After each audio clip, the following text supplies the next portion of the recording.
Hi, I'm Jillian Smith, and I'm presenting fish for our food groups.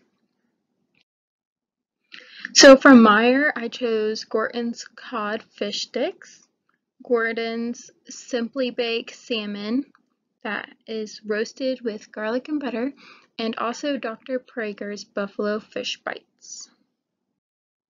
From Kroger, we have a farm-raised catfish, wild-caught yellowfin tuna, Budweiser beer battered cod from CPAC, and also cedar flanked salmon.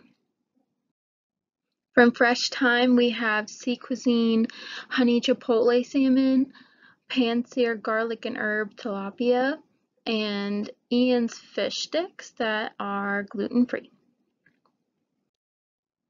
So for the most common ingredients out of all of these was water, just added water and canola oil. They competed for the first slot.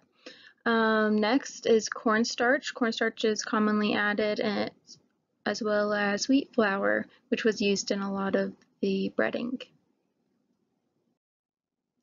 So when comparing the macros of these, you can see the serving sizes, also the total fat, total carbohydrates, and the total proteins. For the highest in fat, we had the Budweiser beer battered cod, and the lowest in fat was Gordon Simply Baked salmon.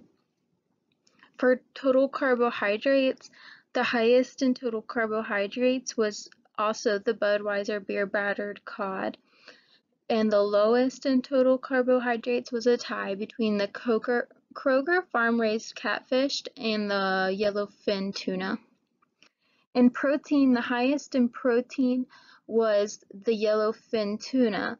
It definitely beat the rest of them by at least 20 grams. And the lowest in protein was Ian's fish sticks. So here's a comparison between the total cost and the serving cost.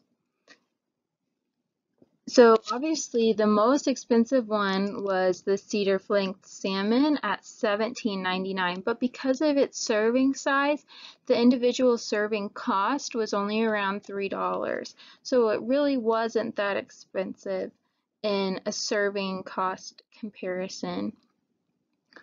The cheapest out of all of them was Dr. Prager's Buffalo Fish Bites when comparing total cost.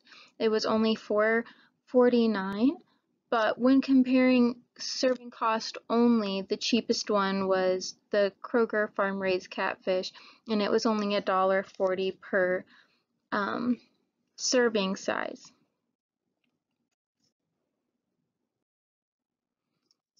So here are some of the red flags that I found. The first is sodium tripolyphosphate. This is used to make seafood appear firmer, smoother, and glossier. It can add extra weight, which if you're paying by the pound can increase your cost, even though you're not really getting more fish or seafood for it. It is also expected to be a neurotoxin and registered pesticide. So just by this, I would have not eaten these because I just finished a study on Parkinson's disease and how pesticides have been linked to causing Parkinson's. Next, we have maltodextrin.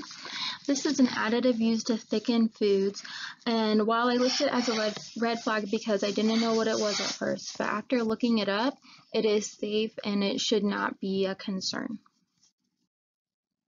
Next, we have these three foods that are very high in sodium. A food is considered high in sodium when it is greater than 480 milligrams. So the cod fish sticks were 510 milligrams of sodium. The honey chipotle salmon from Sea Cuisine was 500 milligrams of sodium. And the CPAC Budweiser beer battered cod was 710 milligrams of sodium. So that one was definitely high. So what surprised me or interested me was first in the catfish, The only ingredient is catfish. Kroger doesn't add anything. You just got to season it yourself and hope it tastes good. And the cedar flank salmon, they have both sugar and brown sugar in this, which was surprising. I wasn't aware that people put sugar on fish. And but even though it had all this sugar in it, it still didn't have the highest amount of carbs out of all the products that I chose. I was also surprised of how expensive it was.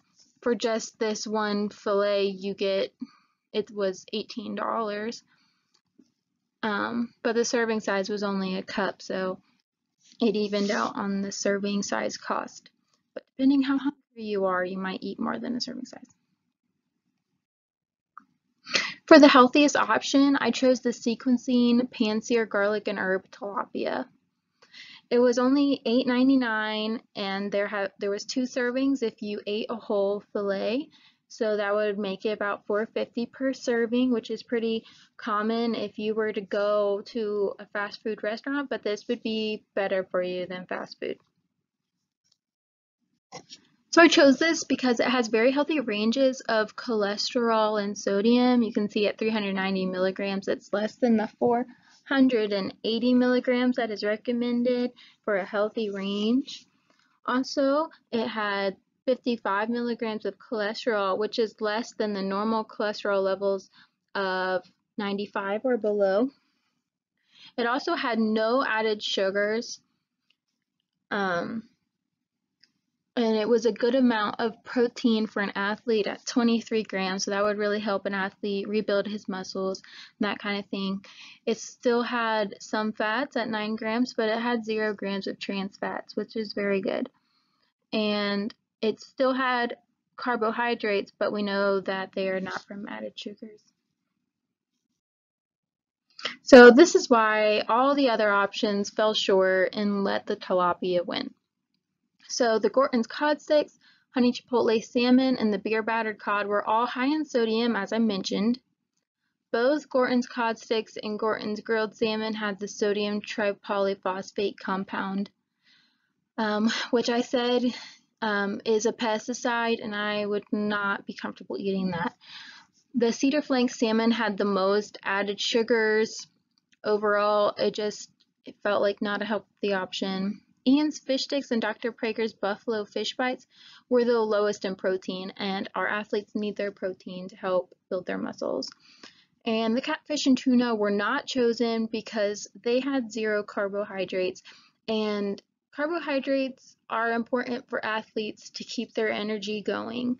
And the catfish and tuna were not necessarily unhealthy, and especially for somebody trying to lose weight, that would have been a great option, but athletes do need their carbohydrates for energy levels.